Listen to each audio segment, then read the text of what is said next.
Salve, salve, torcida, a gente tá de volta com o nosso canal Vamos Vasco, com as notícias aí do Vascão. Hoje tivemos a apresentação oficial de reforço contratado, vamos falar disso, vamos falar do que disse o Paulo Brax a respeito de um novo treinador. Também vamos falar aqui da situação envolvendo o Lanzini e também o Zalazar. Também vamos trazer aqui uma novidade, o meio-campista Léo Cittadini está na mira do Vasco e o Vasco tenta a contratação do jogador já de imediato. Vamos falar disso e muito mais agora para vocês, mas antes de começar o vídeo, deixa o like, se inscreve aí no canal se você não está inscrito, ativa o sininho das notificações para você receber os vídeos postados aqui diariamente no nosso canal Vamos Vasco. Muito obrigado a galera que está sempre se inscrevendo aí. Vamos em busca de 200 mil inscritos nesse ano de 2023. Se inscreve, amigo, é de graça, só clicar no inscreva-se para ajudar bastante o nosso crescimento aqui a cada dia.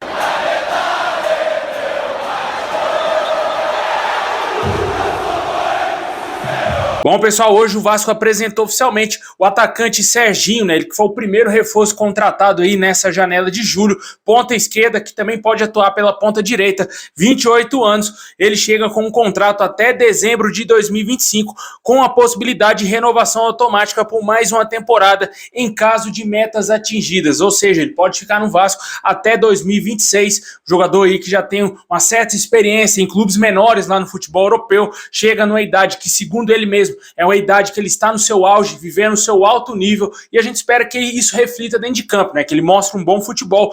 Praticamente todos nós torcedores não conhecemos o Serginho, somente quando ele entrar em campo, para a gente saber como que vai ser o futebol do atleta. O Paulo Brax confirmou que assim que a CBF liberar a inscrição de novos jogadores aí no BID, o Serginho já estará à disposição aí e pode, quem sabe, até mesmo já fazer a sua estreia nas próximas rodadas, né? A expectativa é que ele faça a sua estreia no jogo contra o América Mineiro, né? Vamos torcer para que dê certo essa contratação. Torcedores, como eu disse, não conhecem o jogador, ele mesmo admitiu isso na sua entrevista coletiva e só nos resta torcer para que ele dê certo com a nossa camisa. O Paulo Brax disse que gostou bastante do scout que o Vasco fez para contratar esse jogador, da análise que fez aí para trazer o jogador para o Vasco. Como eu disse, ele é um jogador muito versátil, atua pela ponta esquerda e também atua pela ponta direita. E na última temporada, 2022-2023, lá na Europa, ele confirmou que estava atuando mais pelo lado esquerdo, posição que hoje é muito carente no elenco do Vasco. Deixe aí nos comentários o que você achou da contratação do Serginho, novo reforço do Vasco. E na apresentação do Serginho, Paulo Brax fez um pronunciamento e falou sobre diversos temas, né? Entre eles o treinador, né? Ele disse que o Vasco só irá contratar um treinador a partir do momento que tiver uma convicção total de que ele será o melhor nome para o Vasco. Ainda não deve ter entrado em consenso a diretoria do Vasco e por isso o Vasco ainda não anunciou oficialmente a contratação de um técnico, né? Vale ressaltar que o Botafogo agora está sem treinador e pode ser que os técnicos que foram especulados no Vasco estejam negociando também com o Botafogo. É mais um concorrente aí na parada em busca de um novo treinador, né? Enquanto isso, o técnico do Sub-20, William Batista, segue no comando. O Paulo Brax confirmou que ele vai trabalhar no jogo contra o Botafogo e a gente não sabe se ele vai dar seguimento ao trabalho após esse clássico, né? Se o Vasco vai anunciar um treinador, se vai manter o William Batista, independentemente do resultado, né? O Paulo Brax elogiou bastante esse profissional, um profissional que ele já trabalhou com ele no América Mineiro e disse que ele tem bons números no Vasco, ainda está invicto pelo Sub-20 e também pelo profissional, né? Apesar de ter sido apenas uma partida, mas são números que são trazidos à tona, né? Ele não perdeu nenhum jogo pelo Sub-20 do Vasco e não perdeu ainda pelo profissional. Vamos torcer para que dê certo, né? A grande maioria dos torcedores não querem ver o William Batista efetivado, gostaria de ver um treinador de ponta, um treinador certeiro, né? Que vai chegar e arrumar a casa e ser a grande referência para os jogadores dentro de campo. Um treinador fraco como era o Maurício Barbieri, né? Mas o William Batista parece que vem caindo nas graças do elenco vascaíno. Ontem a gente trouxe essa informação aqui que o elenco do Vasco gosta bastante desse profissional, gostou bastante da preleção dele e pode ser que isso seja um ponto positivo para o treinador continuar. Vamos ver como que vai ser a postura do Vasco nesse jogo contra o Botafogo. O William Batista vem trazendo essa oportunidade como a grande oportunidade da sua vida, está dando a sua alma, a sua vida realmente pelo Vasco. A gente viu no último jogo contra o Cuiabá ele gritando, não parando nem um minuto, até porque é jovem, né? Tem 30 anos apenas, uma idade totalmente diferente aí para quem é treinador de futebol. A gente sempre acompanha treinadores aí a partir dos 40, né? Que os caras começam a ter uma maior experiência, mas é um treinador muito jovem e com certeza a gente espera que possa dar certo, né? Se der certo, ele vai merecer continuar assim, ele vai trabalhar pelo merecimento, né, cara? Se ele conseguir os bons resultados, pode ser que ele continue aí até o término da temporada. Deixe aí nos comentários o que você acha da busca do Vasco por um treinador treinador. Como disse aí o Paulo Brax, parece que o Vasco não tem pressa, que vai analisar melhor o mercado e quando chegar num consenso vai anunciar o novo treinador. Enquanto isso, o William Batista segue trabalhando. Sei que a diretoria do Vasco apressa essa busca por um treinador dependendo do resultado de domingo contra o Botafogo.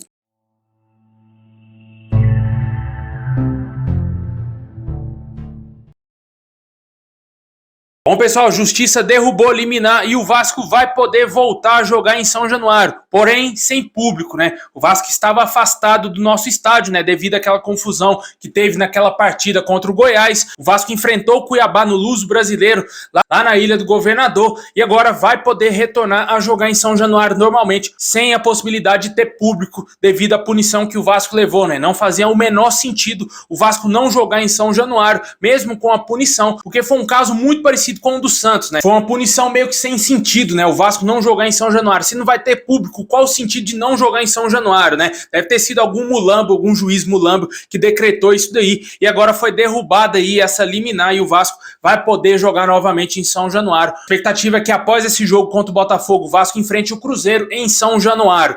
Deixa aí nos comentários o que você acha do Vasco voltando a jogar em São Januário, porém sem torcedor.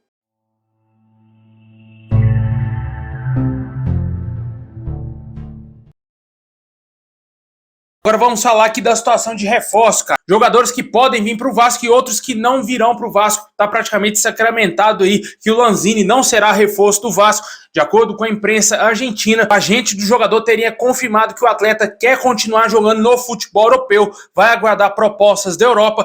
Caso não chegue nenhuma proposta da Europa que agrade o atleta, ele dará preferência ao River Plate e o Vasco não terá a mínima chance de contratar o Lanzini, né? É aquela velha história que eu tô falando, né? Sempre falo isso aqui no canal. O Vasco fica aí esperando, achando que vai conseguir contratar esse jogador, sendo que a cabeça do atleta está pensando em outra coisa, né? Aí vai lá o torcedor vascaíno, começa a escrever Vasco, Vasco, Vasco nas redes sociais do cara, e o cara não tá nem aí, tá cagando e andando pro Vasco e vai fechar com outro clube lá na Europa se chegar a proposta. Caso se não chega, pode ser que ele vá parar na Arábia, Estados Unidos, esses mundos aí que pagam milhões e milhões aos jogadores, e depois ele retorna aí pro River Plate e o Vasco vai ter que buscar um outro nome, né? Essas são as últimas informações que a gente tem sobre o caso do Lanzini, né? Pode ser que tenhamos alguma reviravolta muito grande, o que eu acho difícil, porque se o Vasco fosse realmente fechar com o Lanzini, não teria ido atrás do Rodrigo Zalazar, não é, cara? Porque o nome desse meio uruguaio surgiu como uma grande possibilidade para o Vasco e teria esfriado bastante a negociação com o Lanzini. Porém, tivemos também uma grande reviravolta quanto ao nome do Rodrigo Zalazar. O Schalke 04 recusou tanto a proposta do Vasco e também do São Paulo para contratar o jogador por empréstimo com obrigação de compra ao término do contrato. O Schalke só aceita vender o jogador de imediato, não aceita negociar nesses termos de empréstimo, quer vender o jogador. E o Vasco e o São Paulo são clubes que estavam interessados no jogador, recebeu o não do clube alemão. É o que eu sempre venho falando no canal, o Vasco trabalha com poucos nomes, a diretoria é muito lenta, já poderia estar trabalhando com plano A, B, C, D, até plano Z, meu amigo, porque precisa literalmente de um camisa 10. Tô vendo que o Vasco vai ficar arrastando esse mercado da bola todinho, essa janela de transferências, e não vai contratar um camisa 10. Essa é a minha opinião, é o que eu estou vendo. A lentidão da 777 Partners e do Paulo Brax é assustadora. Vai chegar outro cabeça de bagre aí, se não conseguir contratar um meia decente pro Vasco, né? Infelizmente é isso que está acontecendo hoje dentro do nosso clube. Grandes jogadores não querem jogar no Vasco e as propostas que o Vasco vem fazendo aos jogadores e também aos clubes não vem agradando a nenhuma das partes, né? E com certeza o Vasco deve estar achando que vai fazer bom futebol com dinheiro de pinga, né? Aí que se engana, vai voltar novamente para a segunda divisão se continuar com esse pensamento medíocre. E hoje tivemos aí um nome que pode ser uma possibilidade para o Vasco, né? De acordo com o jornalista Lucas Pedrosa, o Vasco tenta a contratação do meio-campista Léo Cittadini.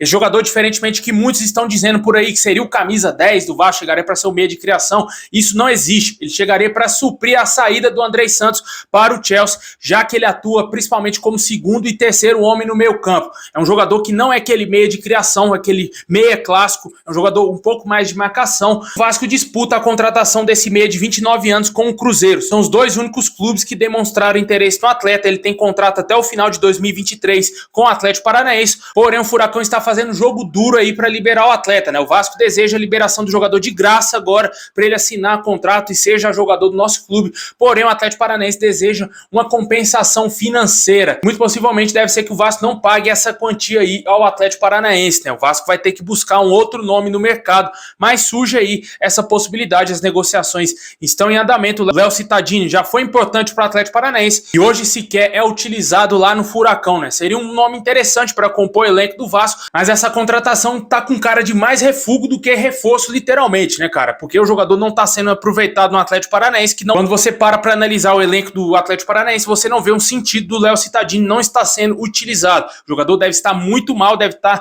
com a qualidade técnica muito abaixo do que ele apresentou nos últimos anos e por isso que nem deverá ter o seu contrato renovado, né? Deixa aí nos comentários o que você acha dessa possibilidade, se te agrada o nome desse meio-campista.